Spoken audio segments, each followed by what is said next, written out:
It's the 2nd of April. I'm Tom Glasson. Welcome to The Roast.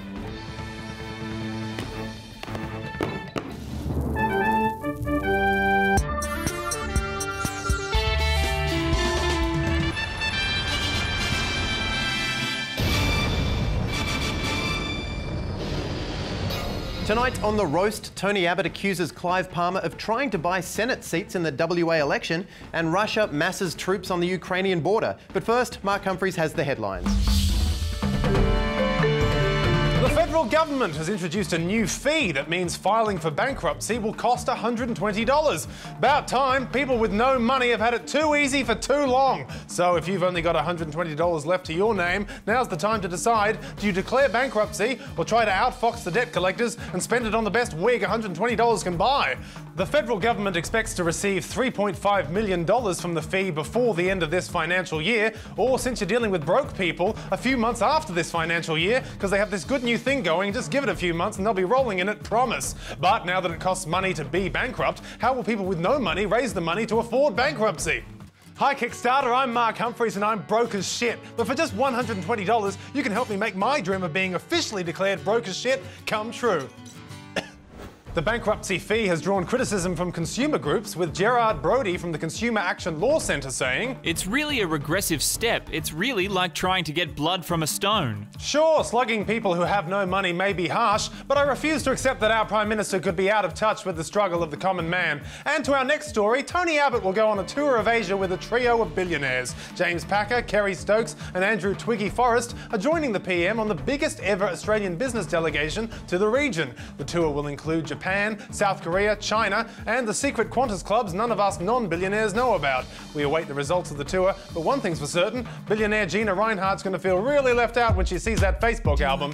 The Palmer United Party won't be on the ballot for the 2015 New South Wales state election. Party officials failed to register by the deadline, making those officials Palmer United's most competent members. Party leader Clive Palmer, seen here with his main policy advisors, can still run candidates as endorsed independents, but the Palmer United name will not appear on the ballot paper. Ideal for any candidate who will later want to deny that they were ever affiliated with Palmer United. We will have candidates who want to run, and we will be supporting them. No word yet on who Clive's New South Wales candidates will be, but when we consider that his previous candidates have included a former boxer, a former soccer player, 2 former NRL players and 2 former AFL players, I'm expecting an esteemed academic. Either that or Taipan from Gladiators. For The Roast, I'm Mark Humphries. Thank you, Mark. Well, next up tonight, WA is gearing up for a Senate re-election after 1,375 ballot papers from last year's election went missing. Either that or Western Australian ballots just seceded and formed their own results somewhere else. And while it's tough making West Australians have to vote again after they just recovered from the last election fever of micro-party headaches and preference deal nausea and loss of political appetite, it does mean they had a practice run and now have no excuse not to vote below the line. All they need to do is watch this easy-to-follow guide on how to avoid accidentally electing some party you don't care for because of those weird-ass preference deals you only learned about after you'd already voted, and now the sports party's in the Senate. God damn it!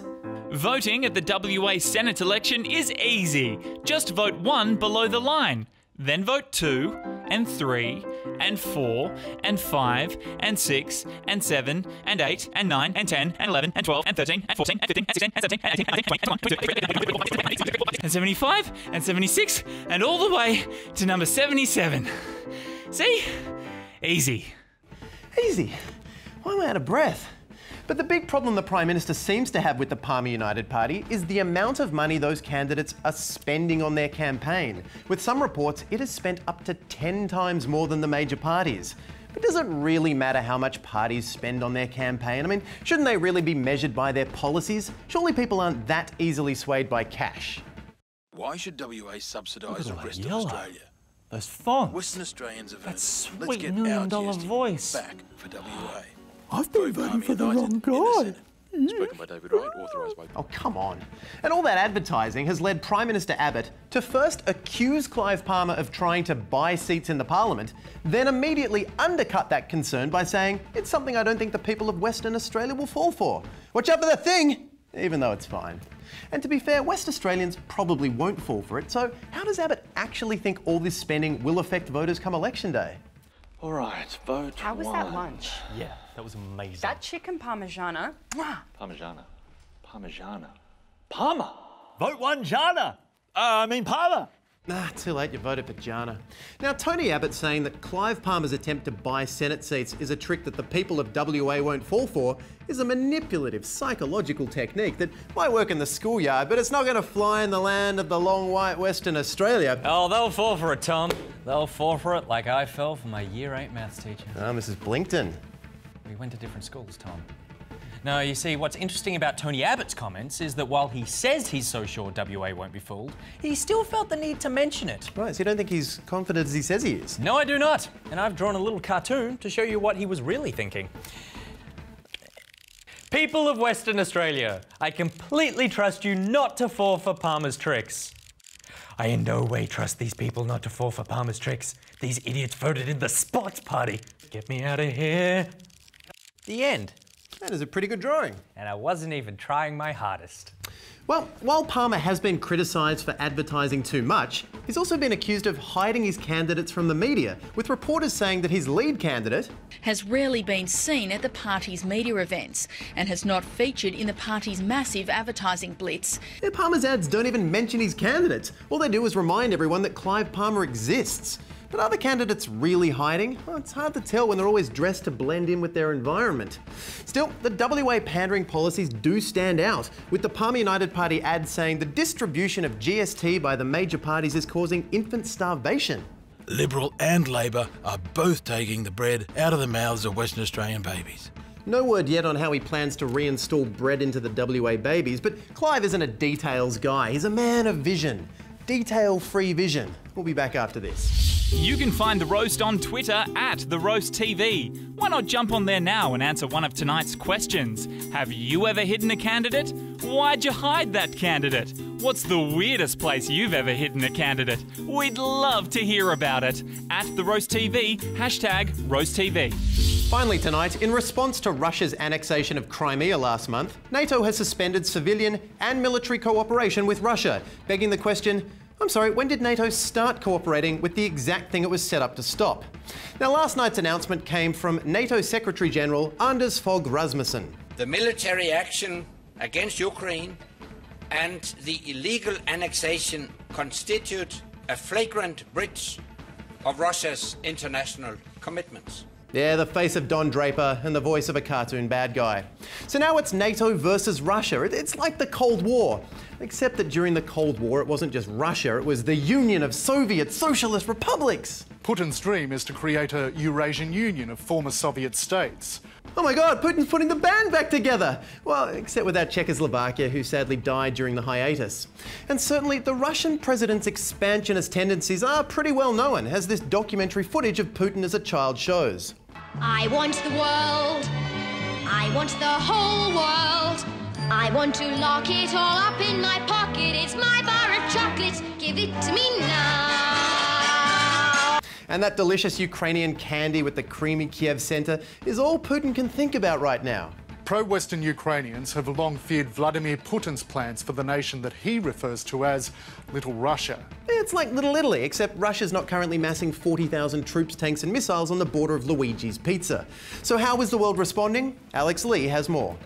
So Russia has stepped up its plans for world domination, and the West is reacting exactly as you'd expect them to, slowly.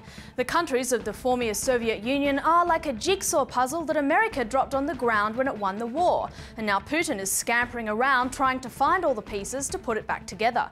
Since he's already got his hands on Crimea, NATO is now trying to shore up ties with some of Russia's former allies. Yeah, take that, Putin. Cower before the combined might of Armenia, Azerbaijan and Moldova. If only being a formidable Eurovision voting bloc translated into real power. NATO's also showing how mad they are about Crimea by issuing a strongly worded statement. Putin has issued a statement in return. It just says, bring it. Yes. Back to you, Tom. Still, for old school politicians like John McCain, John Kerry and any of the Kennedys that might still be alive, a resurgent Russia must be pretty exciting. I mean, this is why they got into politics in the first place. Two nuclear powers facing off, East versus West. It's 60s politics. Real politics with a capital P and a K at the end. They're getting into the mood.